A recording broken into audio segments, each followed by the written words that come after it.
Beware, the shadows ahead whisper secrets that may shatter the mystery.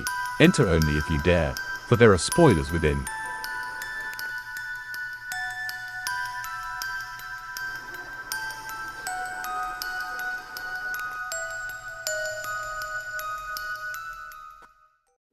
All right, everybody. We're doing this again without an intro. I just gave you an intro, a little warning. I'll put some captions up here because this episode of Velvet Bite Radio, we are going full out movie review of Dracula A Love Tale. We are full out going to reveal a lot of plot lines, characters, story arcs, all that stuff. And if you have not seen the movie, it will be ruined for you in this episode. So if you're wanting to see the movie, I'm giving you lots of chance here at the beginning to know that it will be spoiled. You can go and turn this off and check it out because I don't want to ruin it for you if you don't want it ruined. If you want it ruined or you want to hear everything because you're not going to watch it anyways or you've already seen it, stay with us today. Otherwise, log out and come back after you've watched it. I'll just let you guys know I watched it online. I was able to access it. If you want to know a link, just give me a message and I will direct you. I'm on Facebook. You can send me a message. Put it in the comments. I'll direct you to where you can watch it. I have took yesterday to sit down and watch the movie, just relaxing, not taking notes. And then today, all morning, I made some slideshows. I made some stuff back and forth. I was going over that film just so I could have a good idea of the story. I'm sure there's some things that I'm going to miss that I'm not going to capture. So if you've already seen it and you see something I've missed, add it in the comments. So remember, like, share, pop it in the comments, any kind of commentary. Okay, so we got a question here before I go. I'm going to turn the captions off. We got Jonacide in the room, and Jonacide says, quick question. Does it follow the book or the movies? Very, very loosely. It doesn't follow the book. In very loosely. I would say it's got a lot of similarities with Francis Ford Coppola's Dracula, obviously, with the love story thing. But it develops its own storyline and its own arcs. It has different characters. It does bring some fresh stuff, some new ideas to the plate, all the while borrowing from other ones. And Matthew Lee Embleton, all the way from London. Thank you for joining, Matthew. The home. Well, and I've got some bad news for you, Matthew. This Dracula Love Tale, which was out in France, and I believe it's out all of UK. I watched it online the other day, so I've seen it. It's supposed to take place in London. Dracula is supposed to ferry his way over there, and unfortunately, in this movie, that does not happen. Because I suppose it's because the director, Luc Besson, is French, that he preferred to have it take place in Paris. So Paris is the setting of our story, at least one setting. So it's if you guys, like I said, if you guys want to watch it, hit me up on Facebook in the messages. I have two profiles. I have a professional one and a personal one, and I will get you the link and pop that over to you. So just before we go, remember, guys, Substack, if you're not already subscribed, please do so. melissadonharris.substack.com. We got 15 subscribers. The website is melissadonharris.com. Now, right now, we are streaming to Facebook, Rumble, and YouTube. We will be streaming to Substack. I contacted Substack and said, look, I have 15 subscribers. Why won't they give me an RTMP? Why won't they let me stream there? Because I'd love to stream live there. And they told me that feature with the RTMP to live stream from my system was in beta testing. So only so many users had access to it, and that eventually after beta, they would roll it out to a wider audience. So we just have to wait. So we've got enough subscribers. Lord bless you. That doesn't mean you shouldn't subscribe. Go over there and subscribe, but we have to wait till it gets out of beta. So they're expanding this stuff on Substack if people want to watch this. In the meantime, the audio podcast is over at Substack and many free articles. So melissadonharris.substack.com. Check it out. Okay. We got that done. After this show, we're going to go for an hour, and then I have to go get ready. I have an interview on another podcast called Talking Weird with Dean Bertram. Talking Weird with Dean Bertram. I'll post the link to that on the post page on YouTube. I will be doing that at 9 p.m. Eastern, I think it is. It's 8 p.m. Central, so I think that's 9 p.m. Eastern. I'll be doing an interview. We'll be talking about vampires, of course, so that's why I'm doing this a little bit early tonight. So, yeah. Now, if you guys recall, I did a show on the trailer because I wasn't able to watch the movie yet. So I kind of looked at the trailer and I thought, well, what's going on here? And I wanted to do this kind of continuation because I've seen the movie and I want to kind of discuss what actually happens because... Hello, Kirby. Oh, Matthew's like, Sacre bleu. What do you mean it's in Paris? This is a very British story. I know, a little bit disappointed, but that's how it goes. That's why I'm saying this is not by the book, but I will tell you why when we go through, I have a little visual. We're going to be going to the screen, the slideshow, and we'll talk about some of the pros and cons and what I liked about it and what I didn't like about it, what worked for me and what didn't. This is the Gen Z Dracula, guys. This is for Gen Z. Every generation has to have their Dracula, so don't trash it. It's not that bad.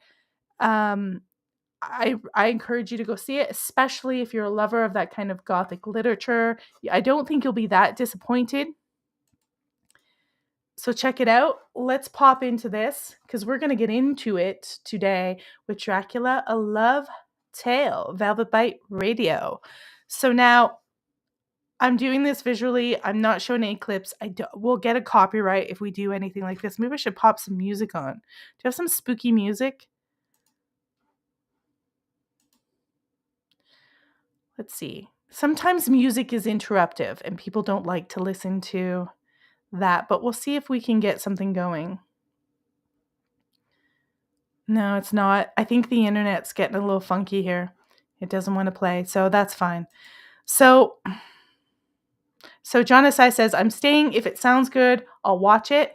I'll send you a link to watch it online, John Aside. After the show, I'll send you a link. You and Mrs. John Aside can watch it. It's good. It's not, I watched it myself. It's not the kind of film I don't think that my husband would enjoy. So I just checked it out myself. Now, the premise and the starting of Dracula Love Tale, it is solely focusing. Yeah, John Aside says Coppola is the Gen X Dracula. Yes. So I am Gen X, and I am talking and reviewing the Gen Z. This is Gen Z's Dracula. So this is theirs. So we start off here. This scene here is a fabulous scene. One of the things I'm going to say about this movie is the set design deserves an Academy Award. The set design absolutely deserves Academy Award. It was really good set design, and they get some things right. You can feel the French influence of this movie. You can tell it is very different than Coppola, who was doing it from Universal Studios on sets. This is a mixture, I think, of both, mixed with CGI and green screen. You know what, guys? Let me see. I'm going to see if on my phone I can pop it and send you the link because I have the link on my phone. So let's, I'll send you guys the link. The fortunate people who are in the chat, and then you can go watch it. So this is one of the quotes that he says in the movie. This is your last wish, is to listen to a story from an old man. And I will tell you, I thought it was going to copy Bram Stoker's Dracula verbatim, but it actually didn't copy it. It copied it, but it actually did do some original additions to Dracula. And I always like that when the one generation takes something that has been done to death, you could say, and then hands off some new stuff, or recycle something. So let me get into the chat here on my phone, and I will pop you the here we go, paste. Copy that link. I just popped her up, and you can go watch it. That's how I watched it. So check it out. So when we start off in this movie, we're going to talk about the main characters. It's a very different list of characters. We've got Caleb Landy Jones as Dracula, or Vlad as he called.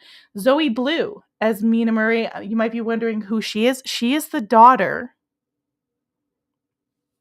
She is the daughter of Rosanna Arquette, American actress. She's the daughter of Rosanna Arquette. We've got Christoph Waltz. He's a priest. They don't call him Abraham Van Helsing. He's just called a priest.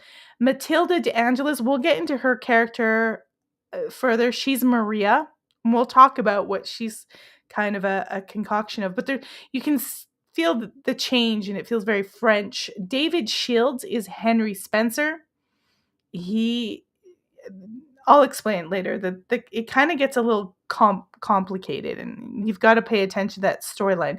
Ewan's Abid is Jonathan. Guillemette de Tonquédé, I think that's how you say it, is Dumont, which is not in the book. And Heyman Maria Buttinger is Cardinal at the beginning. He plays a cardinal in this. These are the main stay of characters. There's also another few characters that you'll encounter that are, you could call them NPCs, you could call them what you will, but there's a few other characters that factor in important. Now, we start off with the actual love story. In this movie, it mimics the Coppola's Dracula. And it mimics it in the way that they start off with they actually start off with the battle in Coppola's. They don't start off with this type of love story. This one starts off with their relationship. It gets very sexual, and how they're attached and intimate. It really humanizes them. And then their intimacy is interrupted by his soldiers and his generals interrupting them. They literally walk right in on them, telling them he has to go to battle with the Turks. Basically, the Ottoman Turks are at your door. You've got to do battle. And so it ensues. He has his wife transported to a different castle for her safety while he goes off to battle. So that it really starts off showing you the intensity of their love and their relationship, really deep. Whereas in Dracula, they love each other, kiss, but there's no intimate bedroom scenes or anything like that. But if you read the book to Bram Stoker's 1992 Dracula, they actually do mention bedroom scenes in the book between Vlad and his wife. So it's interesting what you'll get out of a book for the movie compared to the movie. They can add extras. Incognito, Hell Row. So he goes to battle. And then, of course, he does this fierce thing. And I'm going to pop this up right in front of us here. I'm working at a few different levels. It's an overlay of the battle scenes. And this bottom picture is basically after the battle. What they do is they start lighting things on fire in this battle against the Turks in this movie.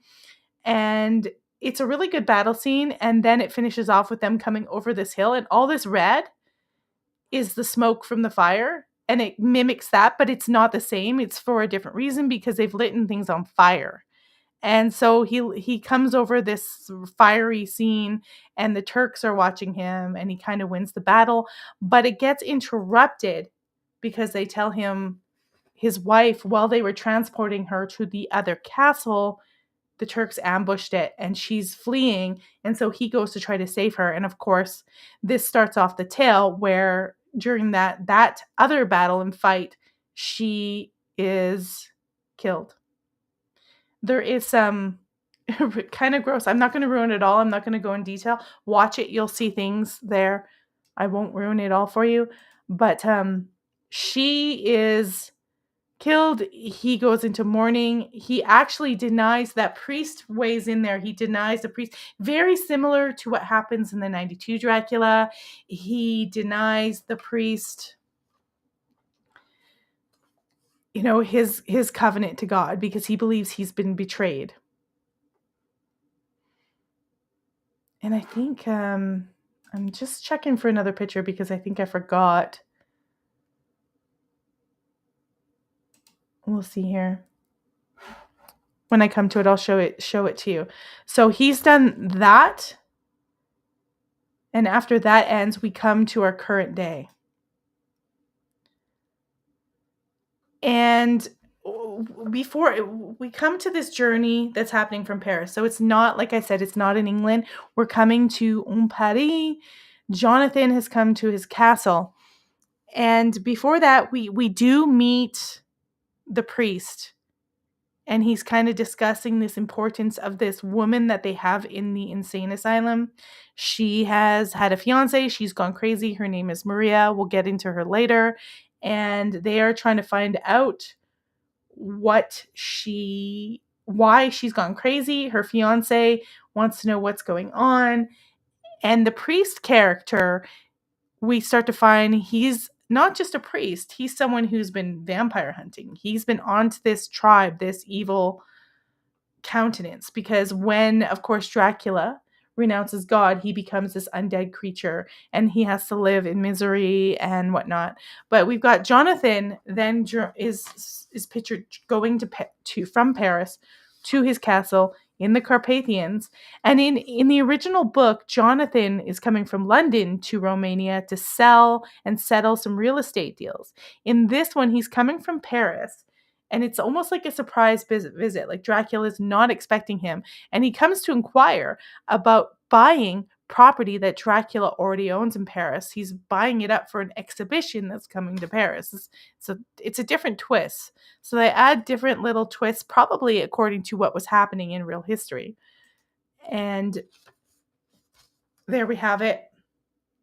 They set it in Paris 400 years later, as I've already told you. So we have that scene. Now here's the priest vampire hunter, and he's inquiring, he's getting involved in all this. That is, of course, Christoph Waltz. I'm going to tell you right away. Is there an absent scene? There is not.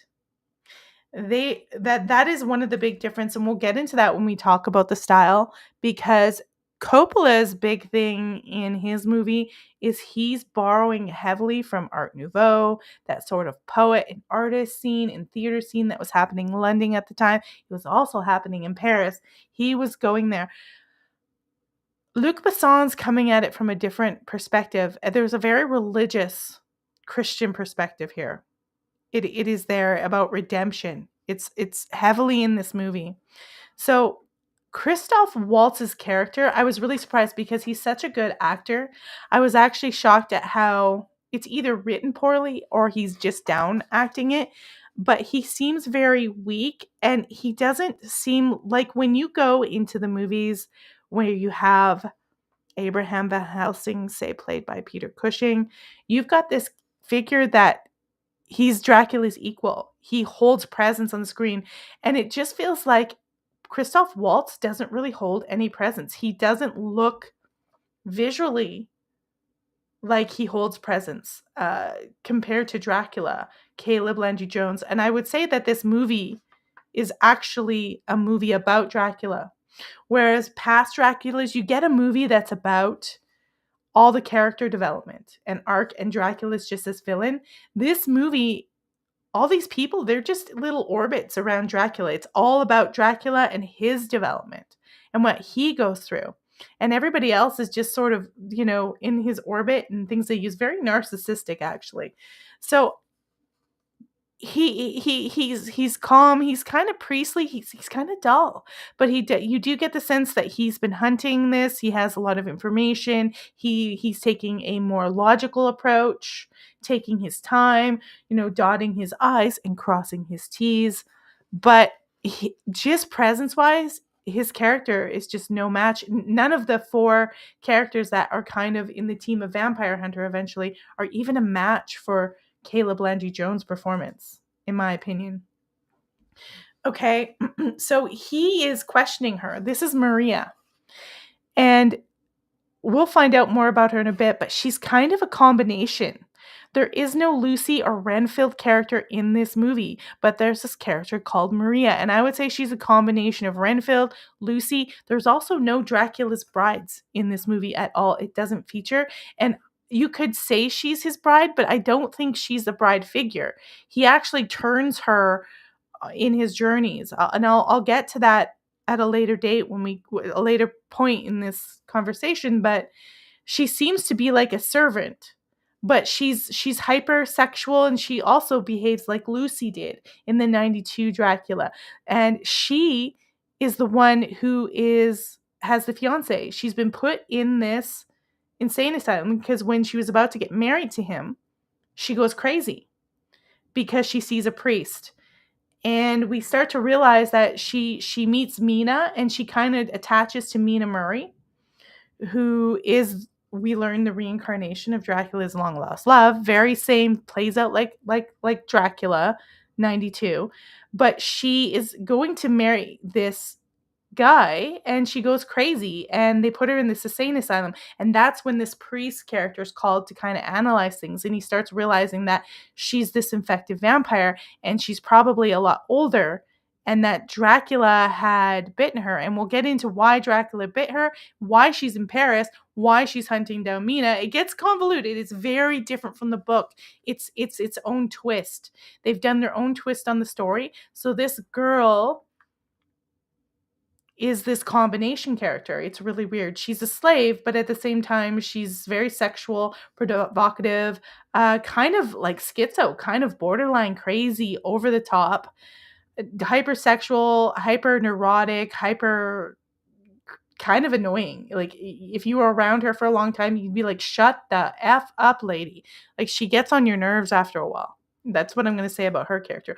But she's a strong character in the movie. She pops out. She's a lot more strong. She's a lot stronger even than Mina Murray in presence.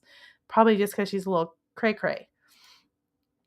So then we flash back, and Jonathan is still in the castle. All sorts of strange things that you would expect from Dracula. Weird, surreal. It's like the paranormal is there, time is suspended. But Jonathan discovers that Dracula is sleeping in a coffin, and of course, Dracula's going to kill him. In this scene here, in this image, Jonathan is hung upside down, and he's going to get his throat slit. Dracula's going to wait till all the blood rushes in his head. It's kind of a really creepy scene, and he's going to kill Jonathan. And Jonathan, he says, "What's your last request?" And he doesn't realize that Jonathan's fiance is Mina Murray. That looks like his long lost love at this point.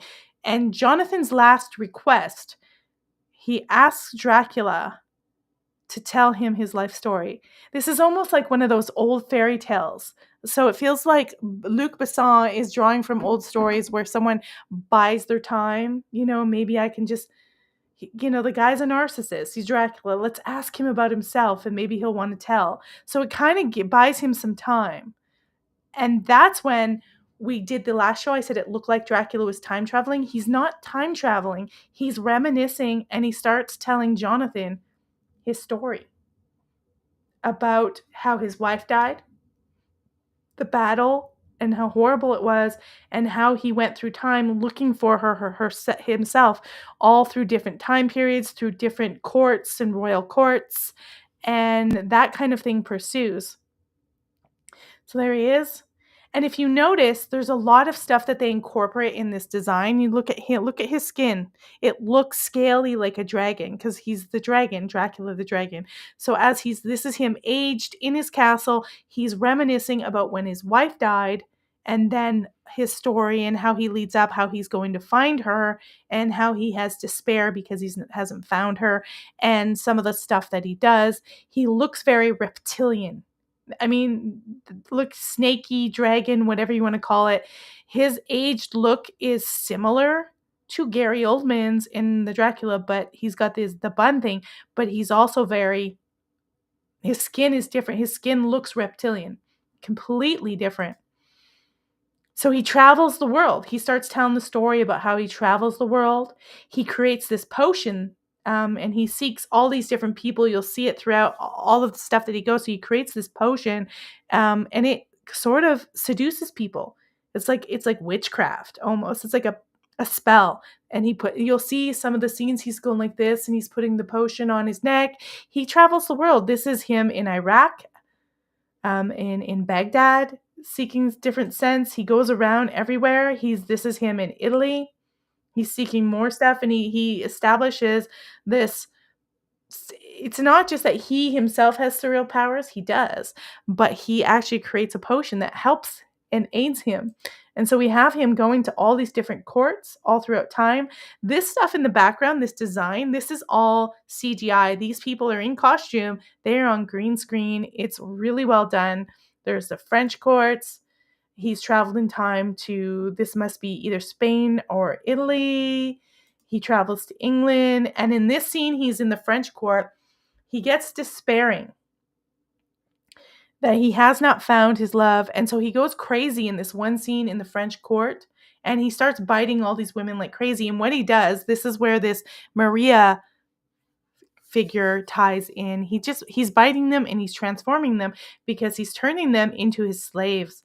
And he sends them out to go look for his beloved. Well, he goes back to his castle and basically rots away, and because he's despairing. And this is a scene of him biting, and this is where he meets that Maria character. And so she's hundreds of years later when she's in Paris. That's what she's doing. She is his servant. She's hunting out Mina for him.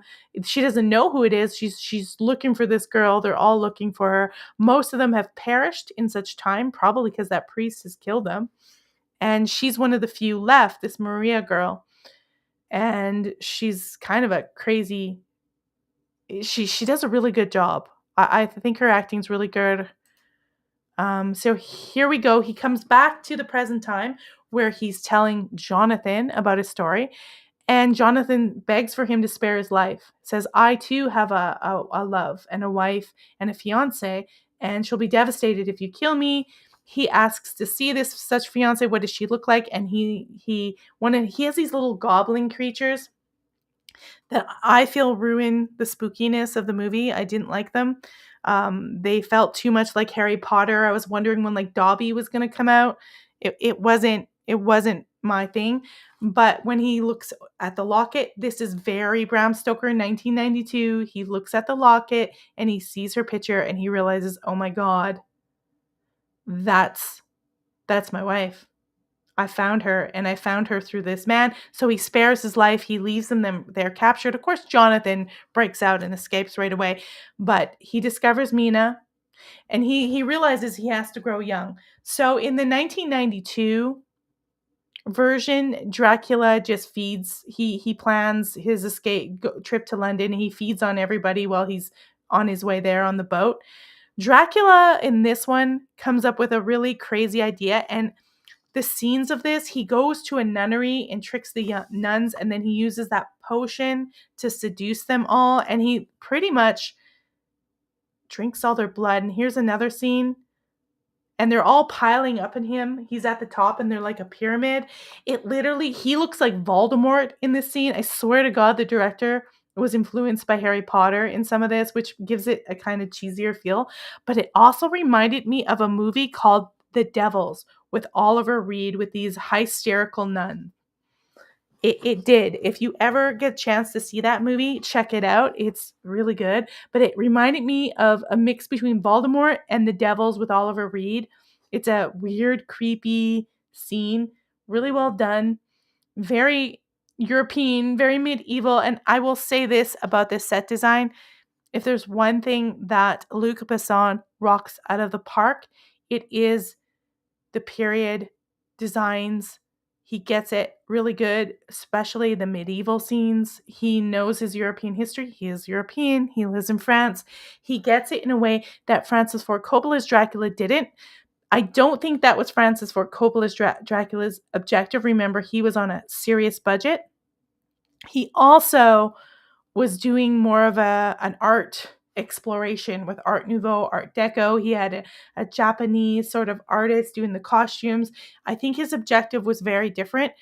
Luc Besson nails the set design and the period pieces. So good. It is worth the watch just for that, in my opinion. Now he goes to Paris. Of course he does, because he breaks her out of the insane asylum, Maria, and he has Maria basically go and find Mina and say, hey, look, I'm out of the insane asylum. We're friends again, and I love my fiance, and it's all great, and lure her to meet him. So he kind of seduces her, but he doesn't use the perfume on her, which is interesting. It's interesting. So he takes her through the streets of Paris, and they come to consummate their love and kind of understand. I think eventually she understands. But meanwhile, the priests are all looking for him. They realize something's up. They're questioning Mina. And she comes into a scene, Mina does, when he drops her off. Dracula drops her off at her home, and she comes into scene. And Jonathan, you realize Jonathan escaped and made it back. Very much like the 1992 Dracula. And so they are kind of on the trail. They've connected this Maria girl to Lucy, or to Mina. And then they've started to connect that Dracula is pursuing Mina. Mina is the one that looks like his long-lost wife. They realize he's pursuing that, and that he is the original vampire. And if they kill him, anyone else who's infected will, the curse will be lifted. That's kind of the interesting little element. These, again, are elements that have been borrowed from other movies before, and now the hunt is on. Now this is Maria. She goes to try to seduce her back home to where her fiance is. He's like, oh, wow, you're out of the insane asylum. And she goes crazy. And once they catch on to her, the vampire hunter gets there, she goes nuts. I find it gets in a bit of a comical scene. I'm not going to ruin for you, but let's just say some heads roll and it gets a little weird. And I kind of laughed. There's scenes that I laugh at, like those gargoyle-y things in the castle. They're kind of weird. So we've got them escaping. We've got them in pursuit. Very similar to the book. They go back to the castle. This is them in the coffin together. It's very romantic. This is such a chick flick. It's crazy. Men may not like it. Women will absolutely love this movie. No doubt about it.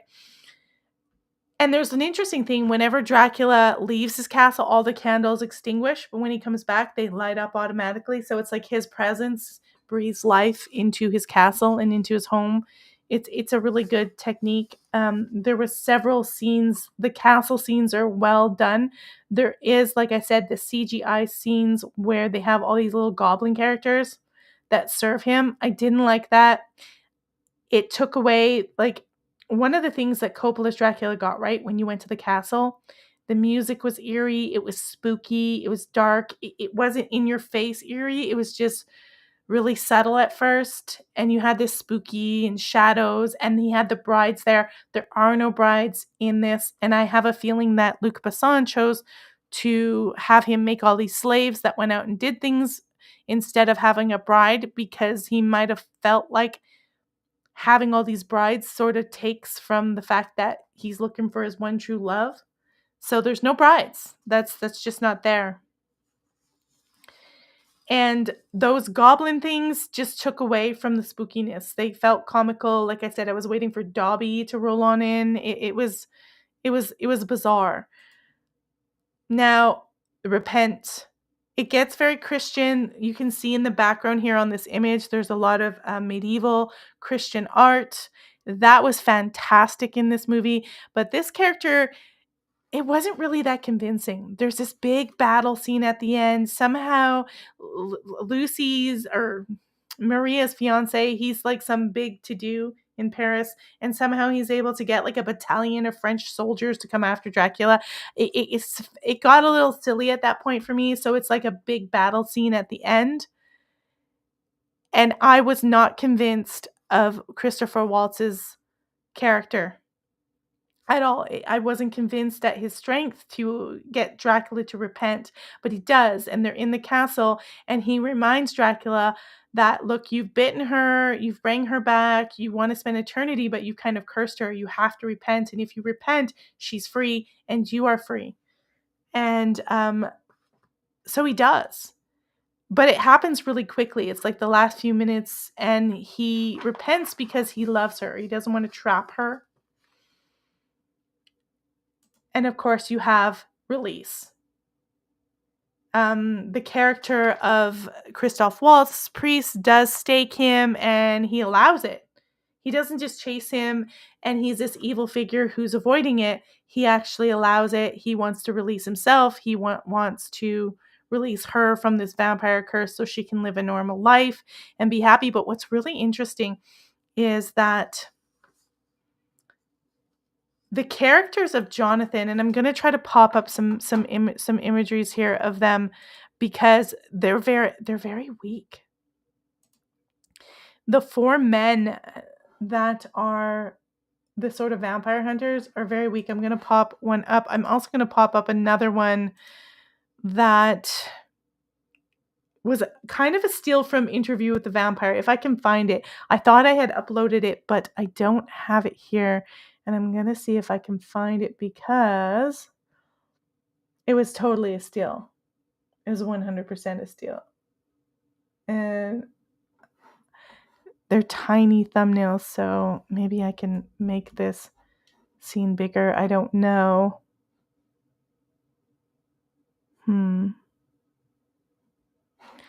We'll check it out in a second. So here's the four guys. They kind of look like the Three Stooges plus one. You know, they really don't give me faith. And so when you have this repentant release scene, Jonathan walks in on her over the bed like this, and he just leaves. He walks away and leaves. Like, in the book, Mina is released by Dracula. He's pure evil. There's no love story, and she goes off and lives her life with Jonathan. And then there's a sequel by Dacre Stoker. That's something else. It's not my favorite. That's just a personal preference. But in this one, he just leaves. He's like, he knows he can never compete with that. So the Jonathan character is really weak, and he's kind of bumbling, and he's kind of silly and goofy. In fact, none of these characters here are very strong at all. It's hard to believe. It was hard for me to believe these were vampire hunters. Caleb Landry Jones's Dracula was so powerful, and these characters were weak. And I don't know if that was purposefully done, but this is not what he proves here. Is it's not just a relationship of passion or lust, that he actually really does love her because he's willing to die, go on, stop renouncing God, and let her live and release her from the curse. But of course, now she's left alone without him, and she's kind of devastated. And her relationship with Jonathan, I mean, it's just done. He walks away. I don't think he could ever be married to her. So there's a lot of similarities, but there's a unique thing with the Paris thing. There's also, like I said, this story is not the story of men, good Christian men hunting a monster. This is the story of Dracula and redemption, his fall, his pain. But it's also kind of weird. There's a lot of people oohing and awing. Women are just over the moon on this one. They're on TikTok and they're swooning over Dracula, but he is highly narcissistic and he's very evil. You know, there's scenes he's gonna gut and slit Jonathan's throat, no problem. And Jonathan really hasn't done anything but be nosy. I was gonna have a drink here.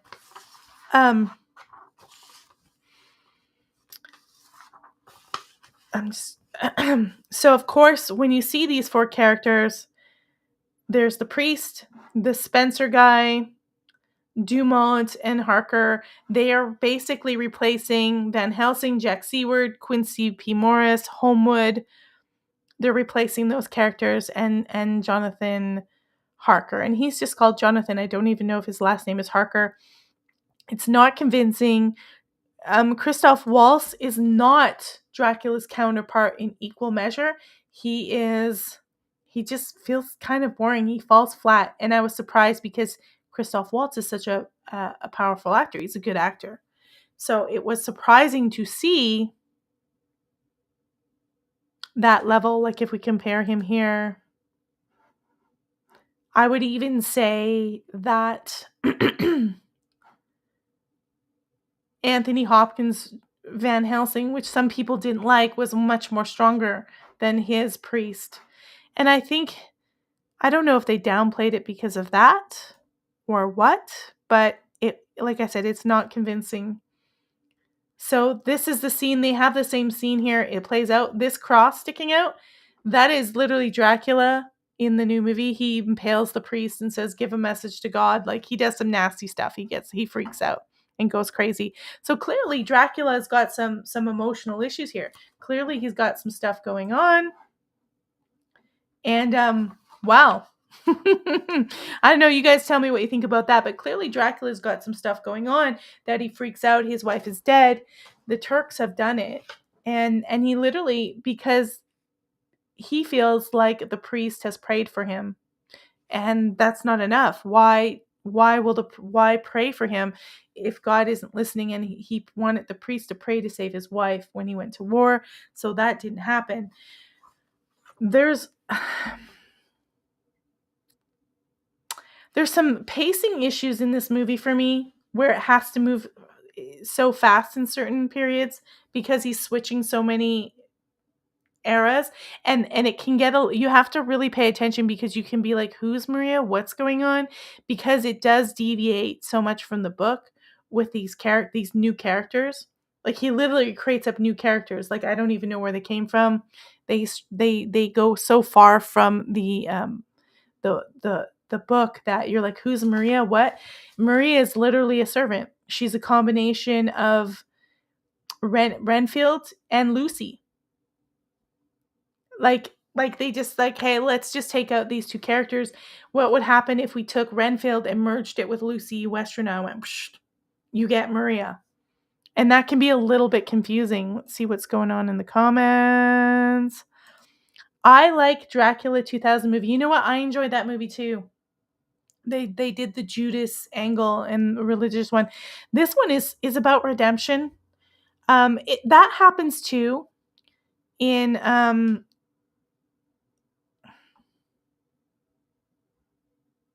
is Mina the same actress as in Dracula's Wife and Coppola? Yes, they're played by the same actress. They're played by that Zoe Blue, who is Rosanna Arquette's daughter. So Hollywood royalty, if you will, Hollywood royalty.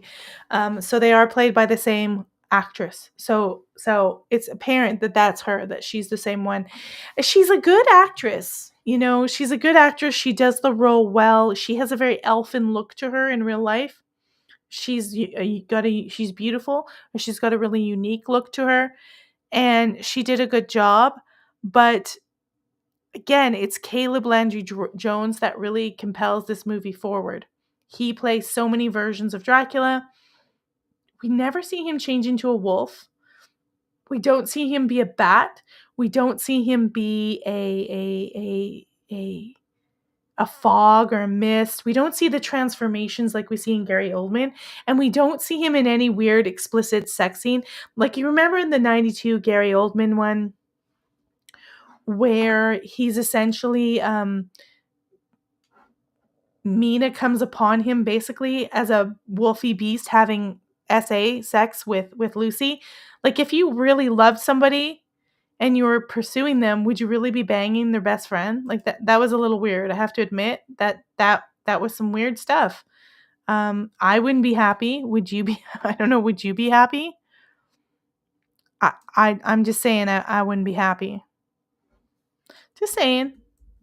I'm going to find that one picture. I'm going to see if I can find, I did a screenshot of it and I totally forgot to pop it up. I'm going to see if I can put it in the system. It's of the, oh, we've got a bunch of nun scenes. Like that scene with the nuns, honestly, it was something else.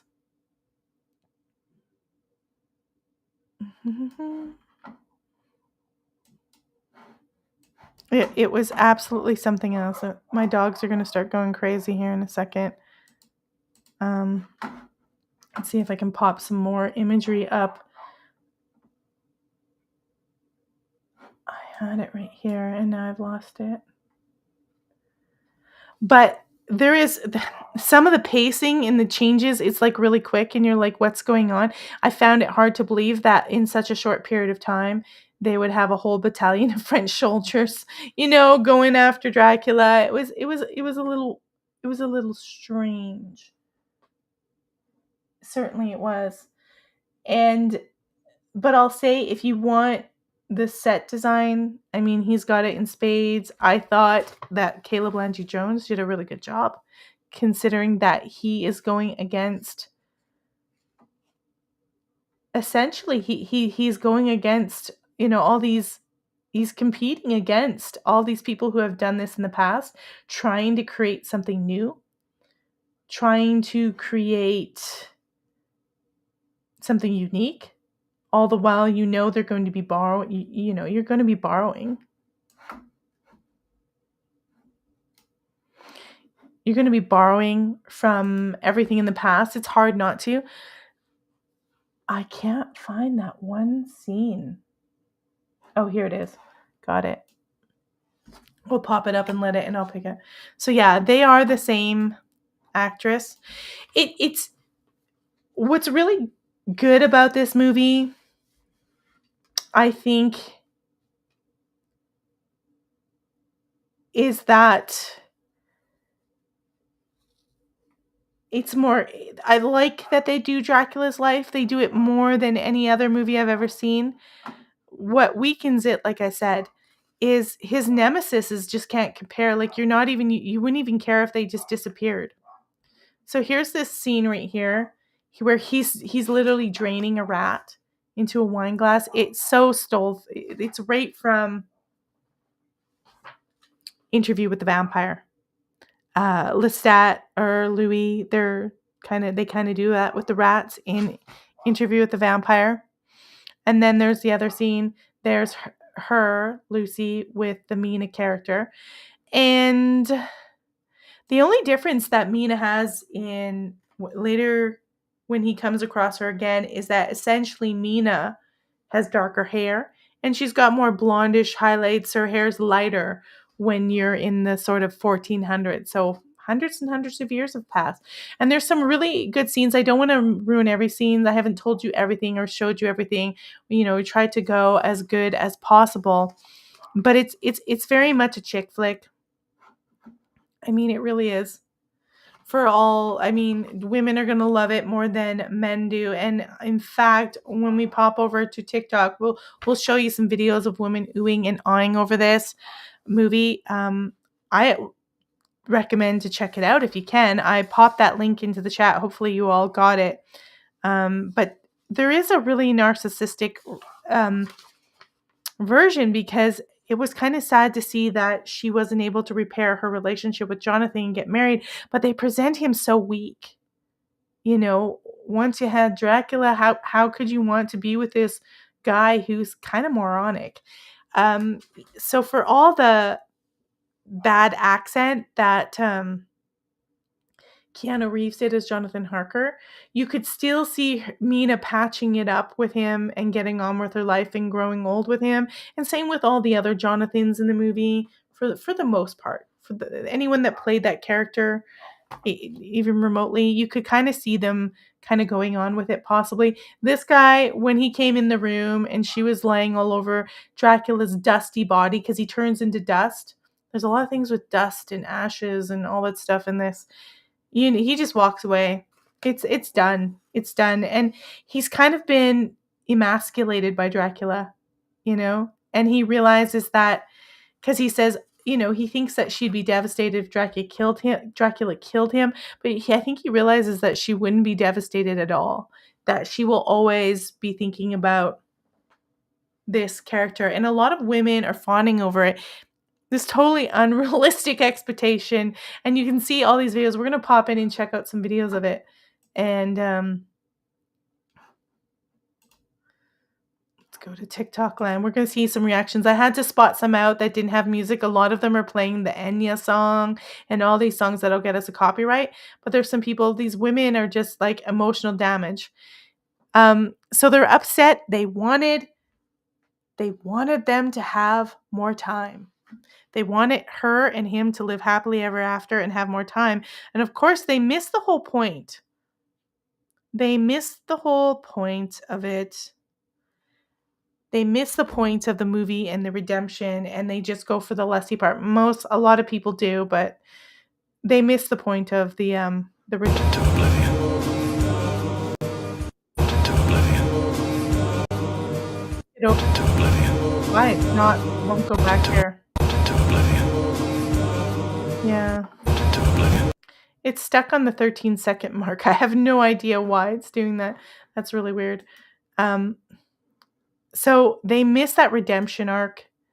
They miss a lot of the arcs of the long lost love. Also, if you go into the castle in this movie, so amazing. The inside of the castle that they've designed, you can see there's like scalloping on the walls made to look like dragon scales. The dragon scales are on his armor. It's everywhere. His skin, when he gets old, he looks dragon. They really weave seamlessly the Dracula the dragon theme in. Now, we could get into some occult stuff. That's not the purpose of this show. I've got to tie it up in a little bit because I'm going to be going to an interview on another podcast, but the dragon themes and motive in the design when you watch this movie, watch for it because you'll see it layered in there. I thought that was really well done. I very much liked it. And here's another one. Girls getting upset. My dogs are like being dicks. Feel literally sick. And I have no other words to describe how that ending makes me feel, how that movie makes me feel. I'm not okay. I'm not okay. Feel literally sick. So people are vomiting about it. Hold on. These dogs are... My husband's going to have to take the third dog next week. I can't podcast with all three of them here. So here we go. Let's listen to this question. Do you rate the costumes as well as the set design? Absolutely. Absolutely. Absolutely. Here, we'll just let them in. Go on. Go on. Go on. Sorry, guys. My dogs are like, yeah, the costume design's immaculate. It's all period pieces. It's really well done. I can't express that enough. It's the one in the 1992 is not to period. That was art house in 1992. You have to accept that for what it is.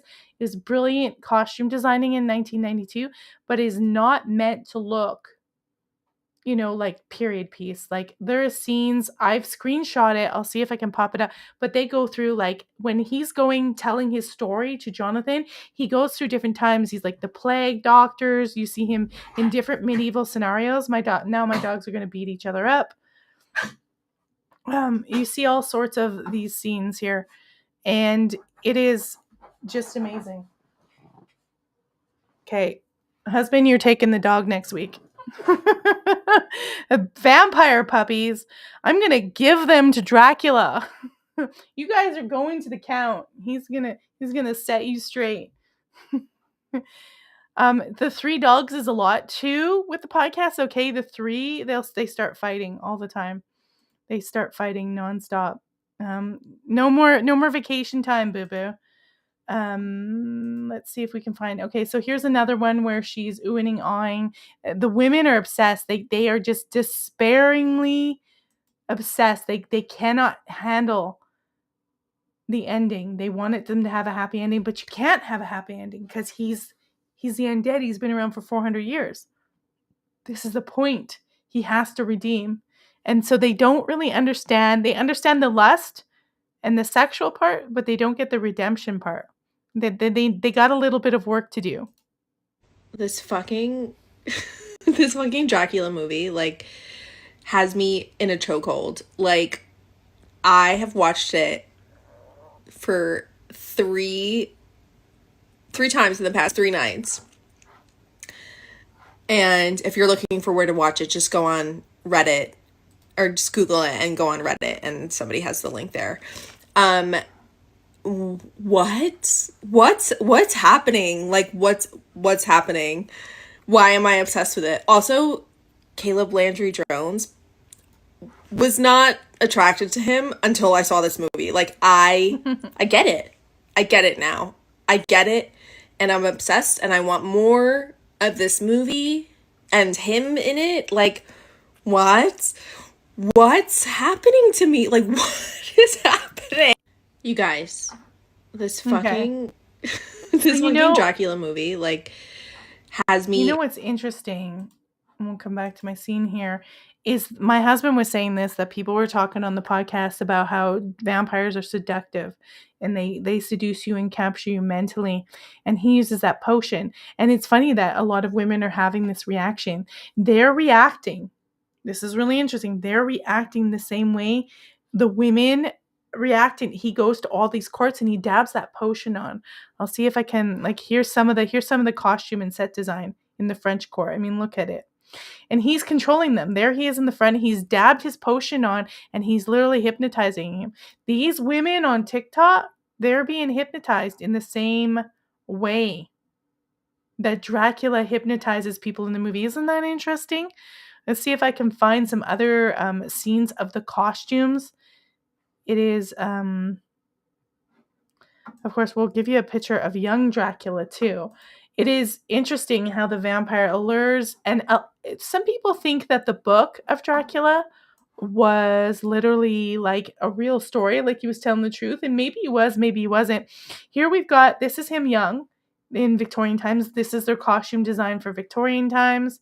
This is the costume design for sort of like a French Parisian thing. This is him in a Russian court, I believe. He travels through all these courts trying to find her, thinking he'll find her in a court. And what he actually finds is she's just a regular woman living in Paris, gonna marry a clerk or something like that.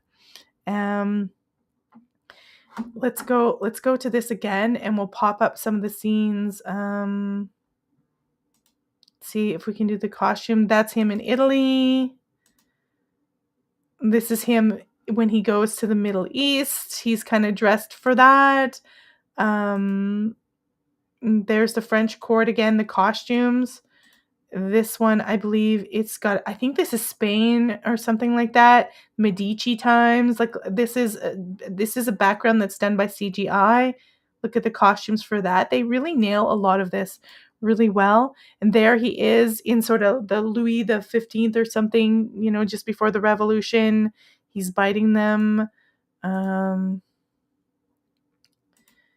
His costume for, if we go back to, I believe, the second one, this is what it looks like. Look at this background here. This is set design. All these little heads on the arches, these are dragons. And this scalping is like dragon scale. One whole wall is full of that. And you can see all of this stuff is incorporated in the design, the dragon, the pieces. So when you come to his castle, it is not your stereotypical medieval castle. It is. I don't have a whole shot of the castle, but it's quite impressive how they designed it, like from the outside, the exteriors. But it is eclectic when you get inside. It is not your straight up medieval castle. I think they tried the same with the 92 Dracula, but of course they were very limited on budget and they didn't have the same CGI. They were doing everything on set. I thought they did a wonderful job. In fact, what I liked about Coppola's Dracula is his transitions. If you see Coppola's transitions in that Dracula, like let's two transitions from the Coppola Dracula right off the bat is the train transition. Mina is talking to Jonathan Harker. She too is the long lost love of Vlad. Jonathan Harker's telling her he has to go, and they go to kiss, and the peacock tails come into the screen, and you see the shape of the peacock tail, and it transitions with the train tunnel, and then Jonathan's on a train, he's going through the tunnel and starts a journey. Brilliant transitions. Another transition, a little gothic and gore, but they literally chop off Lucy Westenra's head. It goes flying in the air, and it transitions into them setting a plate of beef on the table in the restaurant. Coppola's transitions were amazing. Absolutely amazing, and I think that he had a strength on that one. You're gonna be late. No, I'm not. I don't start for another hour. I'm gonna tie it up. It's almost 6 p.m. Yeah, it is. All right, guys, I'm gonna be tying this one up, but I definitely say enjoy this movie. It's really good. It has its weaknesses. Those 4 characters, they're really weak. The vampire hunters are weak. I don't know if it's in the writing, in the acting. The original novel, it's a much better character. The Bram Stoker's Dracula movie, they're much better characters. The women who are going on about this movie being better than Coppola's, it's because they're a bunch of slutty hoes. Seriously, it's all sex for them. They are infatuated with Caleb Landry Jones, and I will give hats off to him. He did an amazing job. Okay, he did an amazing job. He runs this film. No doubt, 100%. But the Coppola film has some strength that this one doesn't, just like other films have strengths that Coppola's film doesn't have. And Coppola is a master of transitions. And I felt like some of the transitions in this one was just really choppy. And yeah. And some of the characters were weak. So that is it. I've got to get going. I got to go get ready for my next interview. I will post that interview link up actually under the post page on the YouTube post on the profile on the channel. Sorry guys, my brain's thinking about the next thing. And I ran that link in. I'll run it again. Just let me I'll run it again on the channel so you guys can go check it out. Dracula A Love Tale. I'll pop it in again. You guys can go get it and check that movie out. It's on BEENAMA.com. So check it out. Have a gander. Tell me what you think. If you're joining later, because you can be now, and you've seen it, pop a comment in the comment section. Thumbs up. Add this to your playlist. Let me know what you thought about it. And if you're Gen Z, I definitely want to know, because most of the Gen Z girls on TikTok are literally like, they can't stop thinking about it. It's got a hold of them.